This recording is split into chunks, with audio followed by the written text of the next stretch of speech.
Mbote na balandi nyonso ya bonganya media ba ebanso ba mesana kopesa biso confiance to memela bango bilili tina bandako na bango oezali ya bino émission to bengi na kombo ya la vie en RDC émission etinda ngana loba mingi mais lelo na koloba mingi te na tikeli caméra ya bonganya media o emesana ko kita partout ko kende ko donke bisika banso bilili ezali po memela bino na bandako na bino tango bango bazolala biso to sali un pas de garder na masolongo.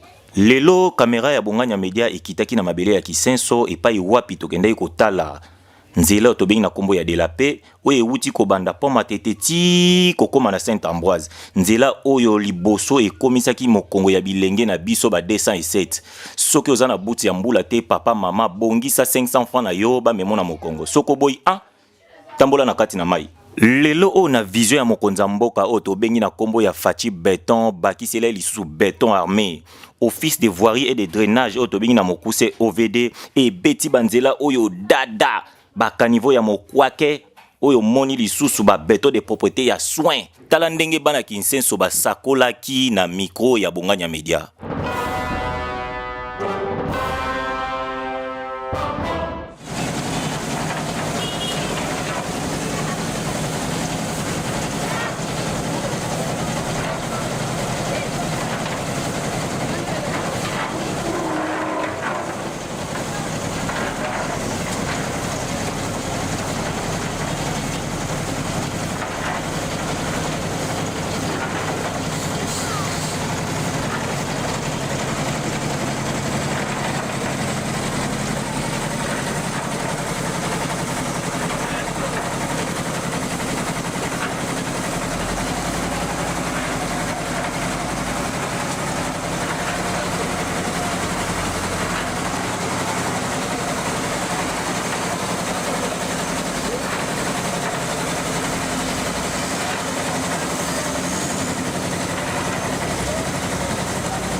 Tu as banga mo na commune ya Kisenso avec de la paix. Ce reçu a tout droit pour matete tout droit poids lourd ti gaz central ti oketi na magasin Kitambo ti nzela mai e bandi a partir à côté.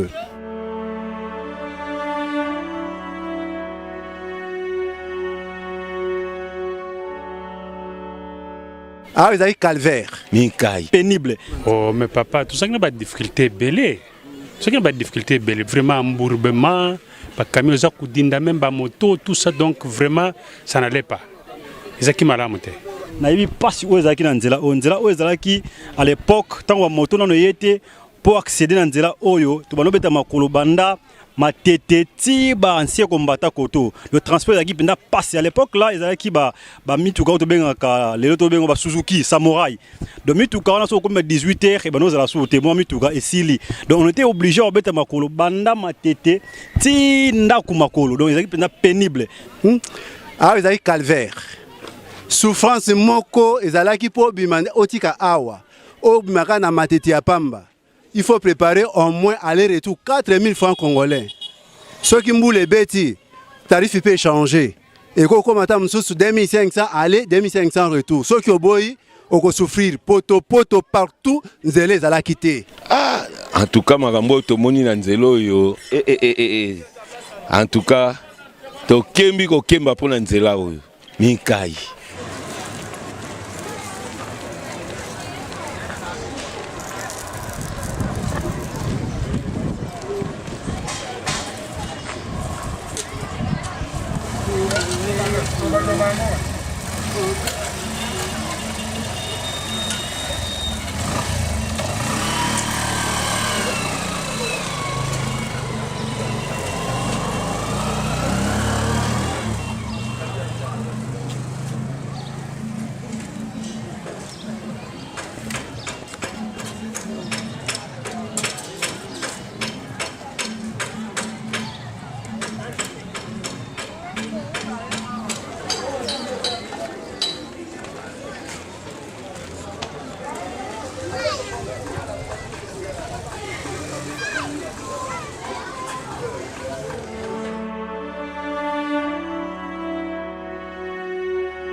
parce que nzela oyo ndenge ezali boye ezo relier banda poma tete tiki mwenza.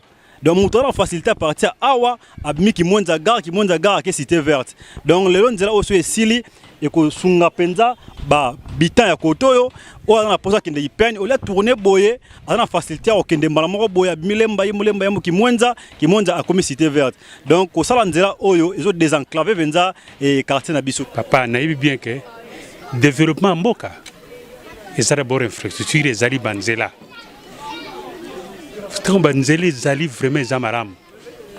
Et awa lokola bozo sala nzela oyo ça va profiter même dans l'état l'infrastructure parce que même bisope le déplacement à côté de bisoboy que ça facile pas bise ko kota pas makambele développement mboka tout ça ainsi de suite donc que ça maram développement makasi pour changement makambo ezalaka rebelle pour nzela yango mtemema développement nzela mema makambo trop pour côté kuna batu baze belé biloko ebimaka kuna il faut ya boye pour nzela o continuer tiba Congo babilo ba camion mususu ba remorque mususu e bana orebima rompoenga ba ko bimaka mo boye ti poilu donc ça développement bien wa papa nangai na ki bato azo ilaka social mais social ali bosé nzela ti tango nzela ekoya d'abord commune za kana université te mais lokola nzela eye na moni ke université ekokota awa nze awa tozalaka na supermarché te nde to moni boye kala te mapango mususu okoya après 2 mois 3 mois kokuta supermarché ekoti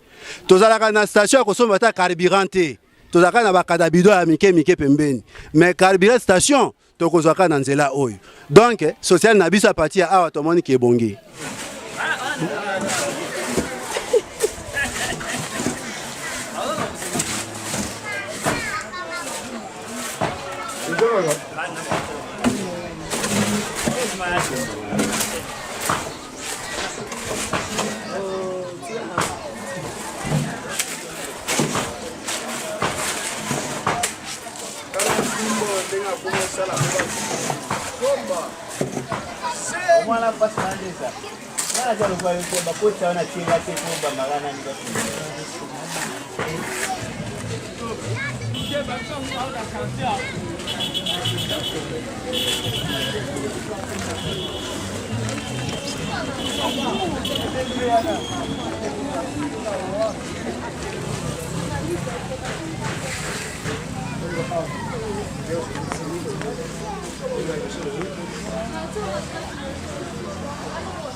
Nasima to kitaki lisusu na mopanzi ya Sekoma fesiko wapi fachi beton baki sele lisusu beton armé akani seli bana ya Sekoma na nzelo eko uta kolongwa Congo Central kino kokoma na Kinshasa nzelo eko sala eto bomi mpakasa na tongo na Bakongo o eko tumba na poko na Kinshasa enga ifufu ekititalo yokande mituka ezali kosala musala ya kolongola ba immondis na nzela tala décapage ya banzela ebongo yoka ba imboka ndenge basakola ki na micro ya bonganya media.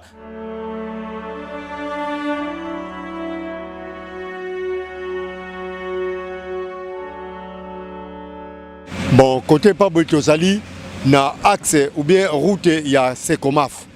Et alors, commune il y a Kimbansek.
tozalaki ko vivre na difficulté ya kotambola. Donc ceux qui mboule beti il faut tolongola ba chaussure. Ko beta makolo banda c'est komaf ti Njili Brasserie. Donc nzele zalaki ya ko beba. Bon, toi tu as difficulté à makasi. Ceux qui mboule zo beta tellement ba terrassement zaki souté terrasse comment boucher bungape en même temps ba centre ya maraîcher nezalaki to ina difficulté parce que mai ezali ko kita mingi na prince zo kota tina na babilanga na biso.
développement biloko yo surtout eza na ba Kongo kuna ekoyaka tokota ba depo ya makala tokota ba depo ya makemba tokota ba depo ya bitabi tokota ba depo ya kwanga kaka na nzela oyo ndongo zomona oyo développement makasi. D'abord un transport ekozala facile. Yami balé ravitaillement ya ba produits vivrières biloko ya kolia ekobando bima facilement. Donc tokozala susu na difficulté penza pour ya nani ya kotambola na makolote. Bon, développement za makasi plus que boyo tozana soit au prolonger Njili Brasserie jusqu'au fond et ça déjà au côté de la province de Congo central. Biloko bimaka boyo na ba camion minene to apela ba carrière ya mabanga ezo évacuation sala makune uti kuna e bimi pe. Ndenge to mona ba ben ndenge ko leka ba somba mabanga ezo mat. Biso pe lokola awa net tozo bimisa sable ya mai carrière ezali awa to sala rappel que construction continue pour tant muso mona ba camion muso mona fleuve kuna mai kaukaka bazasko na liberté ko yasko jusqu'à Njili Brasserie ba ko taper ba carrière artisanale ya sable ya terre jaune to zanango awa ezo sala rappel que construction et continue donc yangwana eza pena avantage makala ezo bima boye fufu bima boye masango ezo bima na nzela oyo eza pena route moko eza na recette quand même ya makasi mais ezaki na état moko ya tellement critique et oumeli ba né tout ça c'est lamenté makasi pour comme même Njili Brasserie passe au bima soki wapi donc kimbanse que voir monga fula ezo relier biso même makasi ba axe na biso nyonso soki ba sali yango et kokotsa toujours moi production plus côté légumes bima awo yango zo alimenter gambela zando voir bayaka légumes uta koto.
En tout cas, tu remercies Bakonzamboka Nyonso et Yaliboso et Pana Yemoko, commandant suprême, parce que volonté politique ou la Xibiso Awa, Ezali Penza, ce n'est pas donné à tout le monde. Parce que Nzela, Bande Zalanzela, tu y es la Raboé. Mais le monde chef de l'État, Azo Kanisa Penza Nzela qui sasa, Azo s'impliquer Penza pour Nzela et Tongama, tu remercies, tu remercies l'équipe OVD Awa, tu remercies les notables. Il y a qui sensu, la suivi pour Nzela Oyo, et si là, en tout cas, tu remercies Bangonyoso. Merci beaucoup. Maintenant, tout le monde que le gouvernement a quand même bien attiré les moyens. Terrassement côté, n'engagez tout le monde dans le monde qui est en tout cas dans l'axe nabiso, il y a route sanda, to sepeli makasi. To pesi merci. Na bayonyo so basala ki penza po ba bongisela biso banzela oyo. Merci liboso na papa na biso Fati. Ya mibale na onyo so azwaki responsabilité ya kobongisa nzela oyo. To pesi merci. Nzambe azongisela ebele. Vraiment, na remercier chef de l'État, na équipe nae, oyo azo travailler nango, vraiment à continuer na ezali na makanisi wana, makanisi mususu ebota malisusu ya kitoko pour biso penza na contre na biso oyo to sepela to banda robetele maboko tango nyonso. Pour l'autorité, dernier mot pour Nangai, et va continuer misala boy. Ndenge na wuto lobake, développement mboka. C'est d'abord l'infrastructure. Ce qui banze les un peu partout. Et c'est très bien.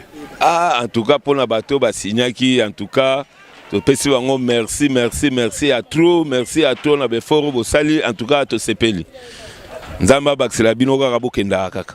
Et là, on a remercié le président de la République pour la bonne volonté. Le président du gouvernement, il est belé depuis 1960.